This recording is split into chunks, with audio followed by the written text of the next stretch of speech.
So thanks for coming out. So last week we started discussing, or sorry, last month, Mr. Ahmed is not here. I think he's too busy for me. He started discussing the early history of the Palestine-Israeli conflict. And I want to put that into focus, and I want to check out the historical implications of it and how it affects us in 2014.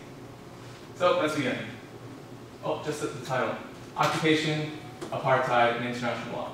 So we're going to talk about the occupation, we're going to talk about international law, and we're also going to talk about this prevalent analogy and comparison between South Africa and their style of apartheid and what's going on now in 2014. So let's do this. There we go. So where does this come from, this analogy? Who said it first and where? So actually the first documented case was in 1961 by actually one of the grand architects of apartheid, Mr. Hendrik Verwoerd. And he was the prime minister at the time in 1961.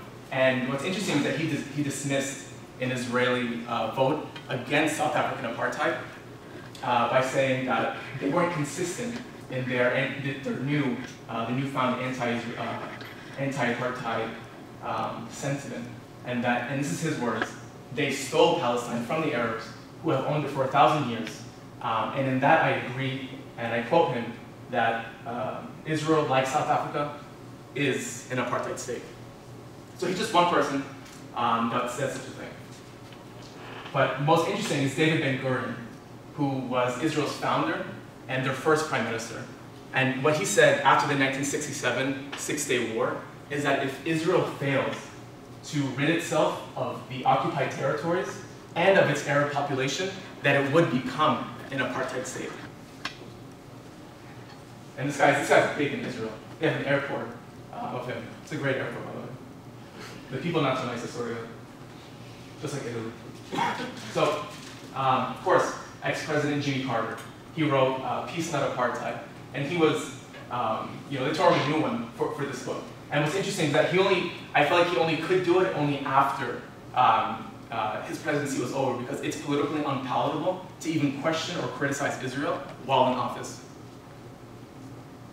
Okay, Zibi Livni, she is an Israeli politician who I think is the Secretary of Justice in Israel right now. And after this recent proposal in the Israeli Knesset to have these different, some would say segregated buses for the settlers and the Palestinians, was absolutely in shock that this would even be proposed in the council, in the Knesset. And she said that if that's the route they want to take, then that's apartheid. And that's her quote.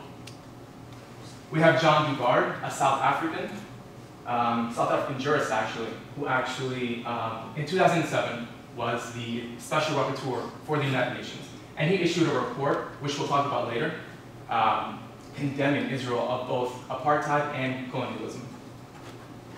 And the famed Noam Chomsky, the famous linguist and political scientist, Noam Chomsky actually is on the end of the spectrum. And in a recent interview, he said that Israel is not even apartheid, it's worse than apartheid. And the reason he said this is because, and it's in an NPR article, or interview, it's actually really interesting, you guys should check it out, is that the South Africans needed the colored population for labor when they shoved them in the Bantu stands. And he contends that that's not the case with Israel, that they actually don't need the Palestinians and they don't want them. And of course, probably the most recent, Secretary of State John Kerry. I guess in an off-the-cuff remark, off the record, said that if they don't pursue a peace plan, and if one isn't reached, that Israel might become an apartheid state. So we have a lot of different people, a lot of prominent figures in international relations, saying a bunch of different things about Israel and apartheid. So they all fall on a spectrum of what was called Jim Crow laws. And this was everything, this was apartheid and everything but the name. It was a series of laws that wanted to solidify this separate but equal status for the freed slaves. We began seeing separate facilities and separate services for the blacks. And also some protests on both sides. Interesting picture. This guy's holding a sign that says, race mixing is communism. So let's move on to South Africa. So after the general election of 1948, we began to see apartheid as an officially structured policy that was codified into law. So things like freedom of movement, voting rights, and mixed marriages were denied to the coloreds. And keep in mind, the coloreds in South Africa weren't just blacks. It was Indians as well, or colored, essentially. It wasn't just blacks. And we saw things like forced evictions happening all over the country, and the rise of what's called Bantustans, which were supposed to be these sovereign entities where the coloreds essentially were concentrated all over the country. And we began to see a shifting of the coloreds away from the mainland and to the north, the east, and the south.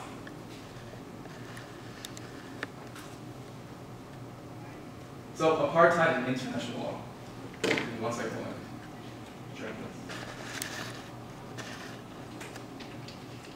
So what does international law have to say about apartheid? Elena. So the founding document, essentially the most important document for this, is the 1973 International Convention on Suppression and Punishment of the Crime of Apartheid. And it defines apartheid as inhumane acts committed for the purpose of establishing and maintaining domination by one racial group of persons over another racial group of persons and systematically oppressing them. So some of the things that it lists are denial of the right to life and liberty, deprivation of the right of return, and preventing mixed marriages. Another important document is actually something that precedes that document, that certain convention. It's the International Convention on the Elimination of All Forms of Racial Discrimination. And what's important to notice is that when it comes to apartheid, it's not just race-based. It's also ethnicity, or its nationality, or its descent. And that's important because that's the definition of apartheid and racial discrimination from the initial treaty. The 1973 Apartheid Convention gets its definition of racial discrimination from the preceding document, the 1965. So what's important to see here is that they label racial discrimination as any distinction, exclusion, restriction, or preference based on race, color, descent, or national or ethnic origin, which has the purpose of or effect of nullifying or impairing the recognition, enjoyment of, or exercise on equal footing, blah, blah, blah. So keep in mind, when apartheid is implemented in a certain state, it doesn't necessarily have to be based on race. It can be ethnicity or nationality. Another important document in international law is the 2002 Rome Statute. And it also lists and defines apartheid by saying it's committed in the context of an institutionalized regime of systematic oppression and domination by one racial group over another. So it's using that same verbiage from the 1965 treaty. So, and I think this is probably the most important part, because this is where the criticism comes from. Can we use the word apartheid, which has the South African connotation? Can we use it outside of that situation? And I think the international community thinks so. And that's apparent by the actual convention, the 1965 convention, the Apartheid Convention. So in Article 1, they listed not just as apartheid that they were commenting, but as similar policies and practices of racial segregation and discrimination.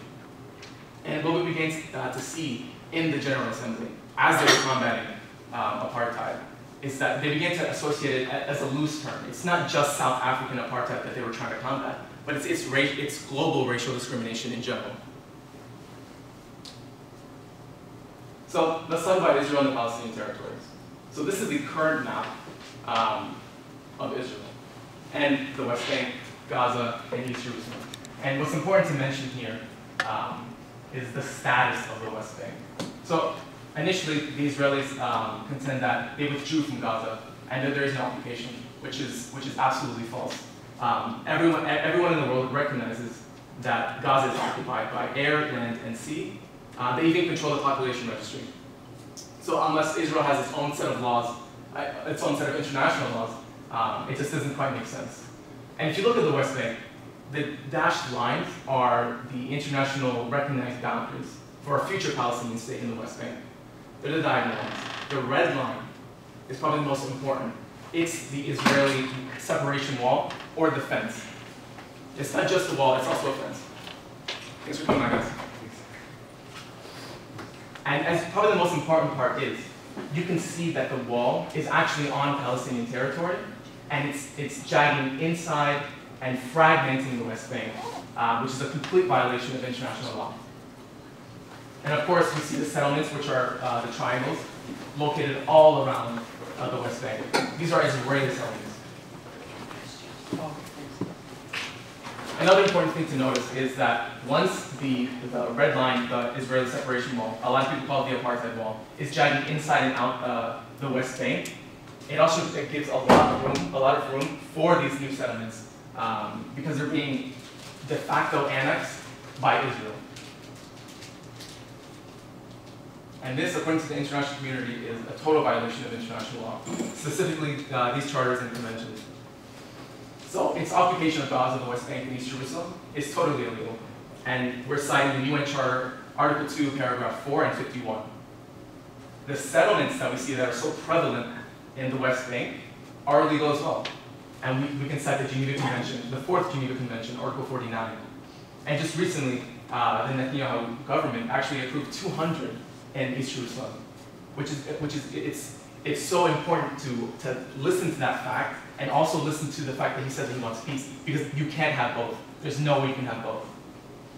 I mean, how can you have a two-state solution when each and every single day there are more and more Israeli settlements on Palestinian land?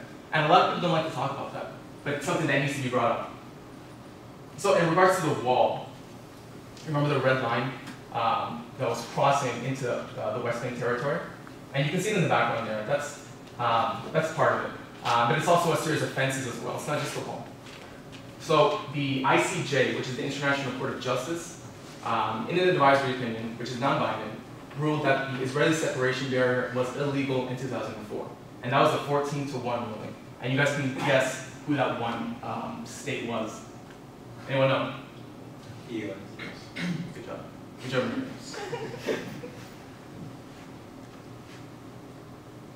So the case against Israel meets their 3 pillars of apartheid and colonialism. And that's status, fragmentation of the OPT, and sweeping restrictions on Palestinian rights. So the status that they asserted was that there's a preferential status between being Jewish and non-Jewish. And keep in mind, there are no civil marriages in Israel. Jews can't marry non-Jews. So, fragmentation of the OPT. And we saw that in the West Bank picture. The walls are creeping in and out of the West Bank, de facto annexing internationally recognized Palestinian land, and the sweeping restrictions of Palestinian rights. And we see this by cries of security that Israel says that we need to restrict certain Palestinian rights because of national security. And we see this in times of war. So we're going to have 2 United Nations reports on the matter. The first one was in 2007 by John Dugard, who we mentioned previously. By John Dugard, 2007. And he issued his own report on behalf of the United Nations, and it investigated Israel. And it said that can it seriously be denied that the purpose is to establish and maintain domination by one racial group over another, and systematically oppressing them. And he's drawing straight from that 1973 convention. That same definition.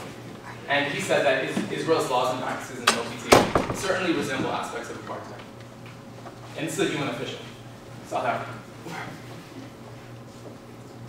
So, report on the special rapporteur on the situation of human rights. So, Richard Falk was followed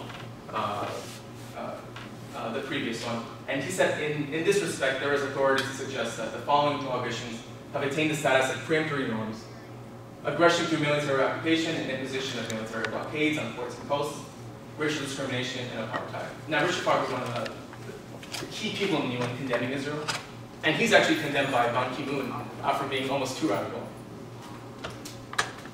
So keeping all this in mind, and this is mainly to my peers more than to anyone else, when having discussions about Israel and making these blanket statements that Israel is an apartheid state, you need to know why. You need to defend it, and how to defend it. So use the international laws that I mentioned. Use the Apartheid Convention, use the Racial Discrimination Convention. and the 2002 Rome Statute. You have to use scholarly opinion by Noam Chomsky, by Norman Finkelstein. The UN reports that I mentioned earlier by Richard Falk. Those are really important. And when you're using this, and international consensus, international law, the scholarly opinions, and UN reports, I believe that the Israeli actions in the occupied Palestinian territories, not Israel specifically, does constitute as Israeli-style apartheid. And they even label it themselves, this is an Israeli term, hafrada, which is their view of the separation of the Palestinians and Israelis.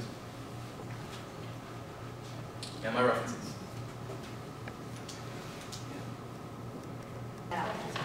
And now there's Q&A. So since, let me just skip the next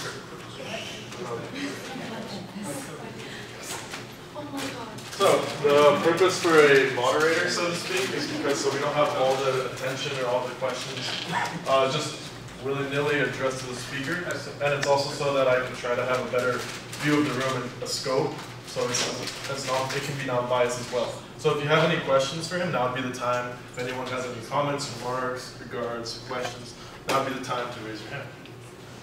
Here. Hi. So first of all, I respect you, all of you, and I know you know that I'm Israeli. Nice to meet you. So I just wanted to say that I listened to all of this very open-minded, and I think that there are some incorrections here. And I also know that none of the side can be 100% perfect, and I know that I do sometimes have criticism towards Israel. I disagree with the settlements, for example, but a lot of the things, there's a way to see it. And I think that Israel is trying really hard to make peace with the Palestinian people, and this is something that I wish with all my heart, and I feel like— What's your question? I just want to mention something. I feel like the main obstacle is radicals. And I think that radicals teach us to look at things in a very, very kind of provocative way, and leads us away from getting into the way of peace. I think that a lot of these cases saying Israel is apartheid state is not correct, because if it were an apartheid state, there wouldn't be Supreme Court that are Arabs in Israel, which there are. They wouldn't be. It's not true that it's apartheid. The wall, it's not separating because we don't like each other. It's because they kept coming suicide bombers from those areas and to bomb Israel. I remember living there as a child, scared that the bus is going to explode and I'm going to die. So this is why it came up. This is something that only talking, both sides talking, can lead. Israel is ready to want to have a two-state solution, and it's willing to go away and to evacuate all of the settlements. This is something you haven't mentioned. So I'm thinking, let's focus in peace. Okay, so It's just a comment. I will take it as a question. So the things that you can agree with exactly.